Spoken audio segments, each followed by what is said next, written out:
Mo, Tennessee Titans. I like Ryan Tannehill. I think the perfect situation for him was going to Tennessee. He's done a great job there. He's fit that mold there. And we can really be quick here. Derrick Henry, enough said. Enough said. Derrick Henry is just a grown man. Wide receiver room, I can see Julio Jones being re-innovated here. Like I can see him going back to Julio Jones if he's healthy, because he now sees a team he can win with. Him and AJ Brown lining up is like, what do? You got to pick your poison. What do? Do you stack the box? Do you lay off? Like, there's not too many teams across the league who has the D-line, the front seven, and the back end to be able to compete with that if you're going to decide what your game plan is going to be that week. So good luck with that. After they lost a tight end to New England, I don't know too much about their tight ends, so I can't speak on that. Offensive line-wise, Taylor Lewan has been a dog since he came out of Michigan. He's been solid. Their left guard, Roger Stafford, he just got paid, if I'm not mistaken. Ben Jones has been solid. Nate Davis, their O-line is solid. And you can't. I understand the back is great, but I coach football, so I'm a firm believer. You can't have no 2,000-yard season unless you're line blocking. So they gotta be a solid line. So defensively, Simmons has been what we thought he was going to be coming off the injury when he was drafted. When they say he was top 10 talent, he's been solid. You go down the line. Landry's been solid. Evans been solid. If Bud Dupree is healthy, that's going to be a key addition right there.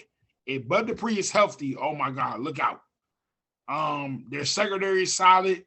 If the kid they drafted out of VTech, if he gets healthy and he can get in the mix, he's going to be solid. My bad. Talking about the coach, Mike Vrabel, he's done a great job. You talking about a dude who's never been a head coach before, got thrown in that situation. He's done a great job there. And I think now he might be thrown in that situation where when you gonna get over the hump, because he went to an AFC Championship game. What was that? 2 years ago? That wasn't last year, right? That was 2 years ago, right? When they lost Kansas City. So now it's like, hey, let's go. I think this is gonna be the year right here where they look at him and be like, now you got Julio Jones. Now, let's see what you can do. Yes, it's a new O coordinator, and that's gonna be interesting too to see what the new O coordinator is gonna do. Is he gonna keep the old scheme? Is he gonna try to do a spread look? If he's smart, he'll keep things kind of, I ain't gonna say you gotta add your own flavor, but I would keep things kind of where it's been, because look where it's been at. So it's gonna be interesting to see how it's gonna be, but I can really see, it's sad, but I can see them looking at Mike Vrabel like, we need you back in the AFC Championship game. We'll get over this hump in the next 2-3 years. Because we got Derrick Henry who's hungry. We gave you Julio Jones. We went out and banked the farm on Julio Jones. Let's see what we're going to be. So I can see 11 to 12 wins for the Titans this year. Okay. All right. Corey? All right. So Tennessee Titans. When it comes to the coach, we'll see what you guys have to say there, but I'm not as high on Mike Vrabel as most people are. He's been an okay coach, but the vibe I get from him and the culture it seems like he's instilled in that team is that of the fake tough guy. Willing to talk trash, get stuff going, but when push comes to shove, is looking for people to throw in between him and the guy he was trash talking. Like last year, the stomping on the opposing team's midfield logo, like what they did with Baltimore, that's just some like amateur college level BS. And Vrabel was all about it. And so I don't think it's a good look. And I'm just, he had success last year and the year before, but I'm just not a huge fan. When it comes to the offense, the losses of Corey Davis, Jonnu Smith, and Adam Humphries are more than made up by the addition of Julio Jones. I think of the teams vying for Julio, that Tennessee was the team that needed to get him the most. The last 2 years, this team has only gone as far as Derrick Henry has taken them. If you stop Derrick Henry, you beat the Titans. Plain and simple. Now, there's no excuses for Ryan Tannehill. If you stop Henry, then he should be able to still overcome with A.J. Brown and Julio Jones. Now, again, Julio's not a kid. In camp, he's already having injury issues. I feel like he's had injury issues almost every year of his career. So we'll see when age starts catching up with him, but I don't think it'll be this year. But the story of this unit is going to come down to how big of a loss is Arthur Smith going to be. He has been a phenomenal play caller for them the last 2 years. He's been really creative in his play calling. And, will Todd Downing be able to maintain that success? Because there's not a guarantee that he's going to have the same flair as Smith did. Defensively, even with Rabel being a defensive guy, that unit was not that good last year. They had Byard and Simmons that are building blocks, but the rest of that unit needed some help, and they did a much-needed overhaul of that unit going into this year. We'll see if Bud Dupree, see what he can do if he's healthy. But he also, in Pittsburgh, had the benefit of being on the opposite side of one of the best defensive players in all of the NFL in TJ Watt. He's not going to have that benefit in Tennessee. Teams are going to be keying on Dupree a lot more. And Caleb Farley, they're betting big, and they're going to need a big season out of him. That's kind of a lot to ask for a rookie corner. So, at a minimum, the unit should be better than last year, but we'll see just how much better. Overall, I think the Titans are a decent team. I don't know how much I trust Ryan Tannehill. I don't know how much I trust him to be able to go out there, put the team on his back, and win them a game. I don't know how much I trust his defense. I do think the move for Julio shows that this team is all in on winning right now. Derrick Henry has had back-to-back seasons with 300 carries, and he was over 400 total touches last year, which is just kind of insane numbers for today's NFL.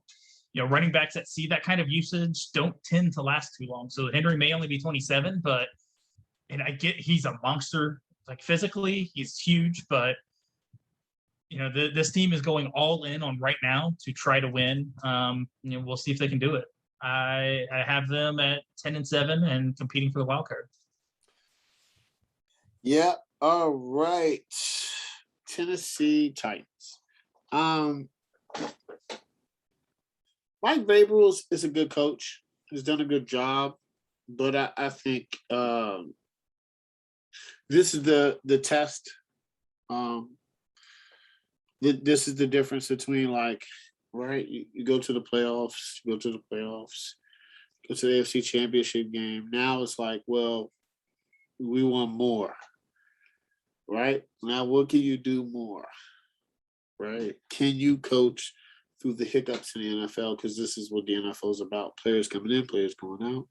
Can you maintain a great level? So we'll see if you can do that. That's the question. That is the question. Quarterback, Ryan Tannehill. He had a resurgence in Tennessee, coming from Miami. In Miami, he wasn't good. And he came to Tennessee, took over a starting job, and never looked back. So he fits the system. Derrick Henry, best running back in NFL, I think, at this point. We'll get to that, Craig. I'm just saying the numbers, just going off numbers. But he did run for a lot last year, so we'll see the amount of usage and carries. What history says that usually the next season the back doesn't do as well. That's a fact. I mean, nobody's been able to beat that. No running back has. Offensive line is good. Roger Safford, Ben Jones, Taylor Lewan, like Mo said, for offensive line they have to be good to block for Derrick Henry and to keep Tannehill upright. I don't think Tannehill took a lot of sacks. They're overall good offensive line. The tight end position, they lost Jonnu Smith. But let's see if Geoff Swain could, he filled in decent for him last year. So let's see if he can make that jump. There's a difference when you're a starter than coming in off the bench being ready. Wide receivers lost Corey Davis, but I mean, they added Julio Jones and a really good blockbuster trade. Man, Jones and AJ Brown they're a dangerous receiving group. So with Derrick Henry, that might be the best thing for Derrick Henry is to have Julio and AJ. You can give a lot more different looks with that. Defensive line, Jeffrey Simmons. I mean, he is who he thought he was when they drafted. He's a good D tackle. Bottom line, he's a great addition. Linebackers, Harold Landry, Rashawn Evans. They're good. The question with the Titans is going to be the back end of the defense. It's going to be the defensive backs, right? They added Janoris Jenkins, but I think Malcolm Butler is a solid starting corner in the NFL. And they could have got Shaquille Griffin, right? But they didn't. Oh, and on the defensive line, yes, they added Bud Dupree, but I think he's gonna get doubled a lot. I don't know if he's going to be able to produce as much as he did. You have TJ Watt on one side. But it's going to be on the back end, right? Janoris Jenkins is a solid vet, but there's no depth behind him. And you're asking Farley, who was drafted out of V-Tech, who's already having some health issues, to be a number one corner, which corner is difficult in the NFL. The transition is difficult. And the safeties are good. They got Kevin Bird and Bayard. Not Bird, but he's good. He's one of the good safeties in the NFL. Overall prediction, the Titans are in a unique position because he has a good team, but he lost some pieces. And now the expectation is you go to AFC Championship and you go to the playoffs. We want more. I think it's going to be a big year for the offense, but defense matters. I think the Titans, they won a battle for the division, but I think the Colts are going to get the division, and I think that they're going to stay relevant. I think the Titans will be 10-7, but they might miss out on the playoffs. But they'll be there. They'll be there all year. All right, Craig, Tennessee. All right. Mike Vrabel is a solid coach. 29-19, 2 in the regular season, 2-2 in the playoffs. Went to the AFC Championship game a few years ago. So, like he has experience in playing in big moments. I think he's kind of. I'm not saying he's on the hot seat right now, but like you guys said, like he's been to the AFC Championship game. I think teams are going to want to see more. Teams, the owner and everybody, the fans are going to want to see more out of what he can do as a head coach. So it all kind of hinges on see what happens this season. Ryan Tannehill is a solid quarterback. Didn't really see too much in Miami, and now all of a sudden here he's kind of blossomed to a star. Like he's like definitely a top 13, top 14 type quarterback. And he's been putting up great numbers, 33 touchdowns last year to 7 interceptions. So he has definitely has talent, and he's been utilizing it the last couple of seasons with Tennessee, kind of coming to his own. The running backs, well, it's pretty much just one running back. Derrick Henry, 2,000 yards last year, 300 plus carries, almost 400 carries last year. He's not a big pass catching running back, but he's 6'3", 250. But when you're getting 2,000 yards a season or like he did last year, I mean, you really don't need to. But obviously, the concerns for me are, like you guys kind of said, are the I guess the wear and tear. Is he going to get hurt? Is he going to get injured with all these carries? Kind of puts a big toll on your body, taking all these hits and running the ball. But I think he's if there's anybody that can do it, I guess it could be Derrick Henry. We'll see. It's going to be interesting what he does this year. Definitely one of the top backs in the NFL. So kind of want to see what he does for his third year, if he can get another 300 plus carries again and stay healthy. The receiving core, they lost Jonnu Smith, they lost Corey Davis. They had 13 touchdowns last year between them. That's about almost 40% of the total for Ryan Tannehill last year. So exit those two, you bring in Julio Jones. Julio Jones hasn't really been he's been solid, but he hasn't had double-digit touchdowns. I think he's only had double-digit touchdowns once, if I believe, in his whole career. He missed a lot of games last year with injury. So he just hasn't looked. He looks 32 basically. Last year anyway he did, and that's how old he is. So if Julio Jones can get some type of resurgence or some type of some type of energy to come back and play like he was in his 20s with Atlanta, I think this is a really good duo. Also, they lost Humphreys, who went to Washington, so that's another wide receiver that they don't have anymore. The tight ends are no names, and besides Jones and Brown, which this offense is not really predicated on a bunch of passing anyway. More so, they're a run-first offense, so they have Derrick Henry for that. And as long as he stays healthy, they don't really have to force the ball downfield too much. But I mean, if and when they do, they have two more than capable weapons. It's just gonna, I guess, be if Julio Jones can be healthy this year. AJ Brown, know he wants the ball, so they have a plenty to spread the ball around between those two. The offensive line is a solid line. They have one of the best left tackles, or one of the better left tackles, I should say. Taylor Lumen. He's coming back this season. So the offensive line looks pretty solid. I think they're middle of the road. They're not nothing too crazy. Like we talked about Indianapolis, I think they're not on that level. But Ben Jones at center, Nate Davis at right guard. So they have solid pieces. I think it's just going to be a little bit of work ahead of them. But they're getting holes made for Derrick Henry. So and they're keeping the quarterback Ryan Tannehill upright, so they can give him some time when it comes to those third and longs. They obviously have a chance.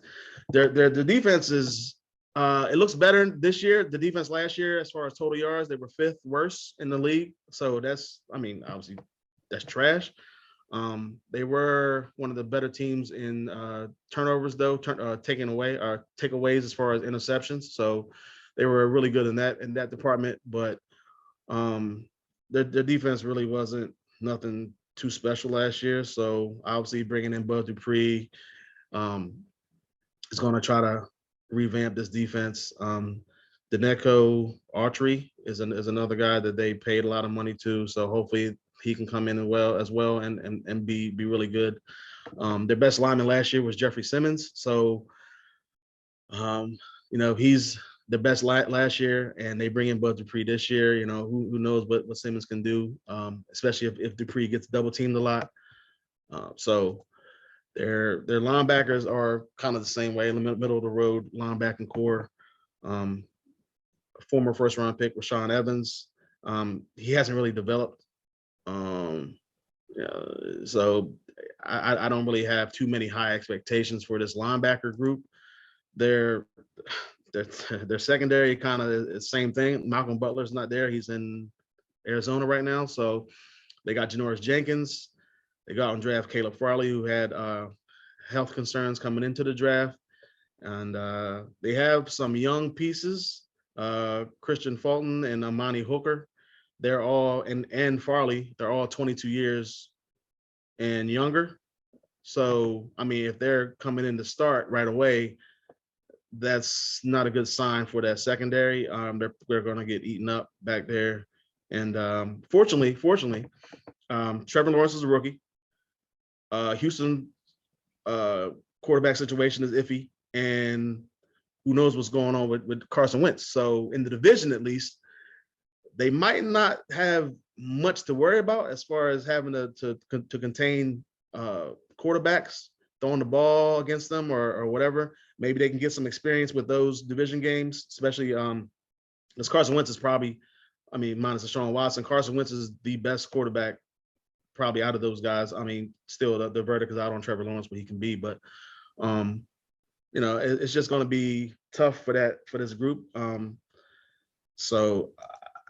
But overall, I think the offense is going to definitely have to carry the load. The defense wasn't strong last year, and they still won 11 games. So I'm kind of expecting sort of the same thing this year, to win 10 games, 10-7, like most of you guys said, if not all you guys.